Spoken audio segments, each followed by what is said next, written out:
भोजपुरी समाज के हम सिंगर ज्योति कश्यप गोड़ लगतानी। आज हमरा पे एगो बहुत ही भारी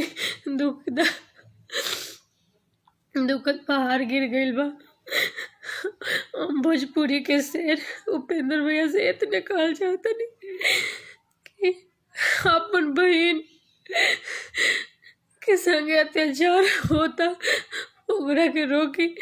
अगर सच में अगर कहीं से भी रहुआ हमके तरीकों से अपन बहन मानत रही हो तो प्लीज हमके सपोर्ट करी भैया।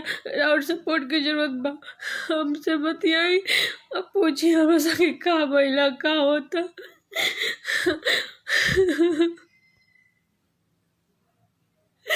अमित भैया, उपेंद्र भैया, आप सभी से निवेदन बा कि हमरा से कांटेक्ट करी।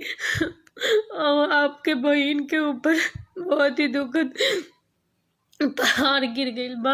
आज हमें रो के बुरा हाल भइला। 11 तारीख से हम कुछ खात नहीं की पियत नहीं की, हॉस्पिटल में भी भर्ती रहनी है। हमरा संगे बहुत अन्याय होला भैया। आप सब हमसे बतियाई और बताएंगा ये भोजपुरी इंडस्ट्री में ऐसी हुई कब बहन के साथ अत्याचार हुई। अगर आप सब हमसे कांटेक्ट करें तो हम ओकर नाम बताएं, पूरा पता बताएं, ओकर पूरा परिवार के नंबर बताएं, हर चीज़ बताएं। आगे वो हमारे संगे का करता, आगे कैसे कैसे का कैलस हम सब बताएं। हमारा ऊपर बहुत दुख के बाहर गिरल बा भैया। हम जो ना सोचले रहनिया से होता बहुत हमारे पता मुतावल भैया। हमारी इज्जत पर बात आइल भैया। आपसे रिक्वेस्ट बा कि प्लीज हमरा के सपोर्ट करिए। हमसे मिली, हमसे बतियाए, आपसे रिक्वेस्ट बा। हम बहुत परेशान बनी, एकदम कुछ कह ले अपना ऊपर। अगर जिम्मेदार बस हुए हो इस जगह नाम बताए, आपसे मिली, हमसे कृपया बात करिए हमसे बस।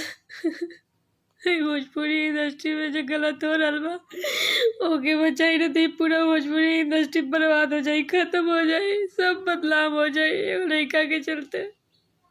हमके बहुत प्रताड़ित कर रहा बा, हमको बहुत तकलीफ होता। प्लीज भैया कांटेक्ट करिए, हमारे साथ बहुत अन्याय हो रहा।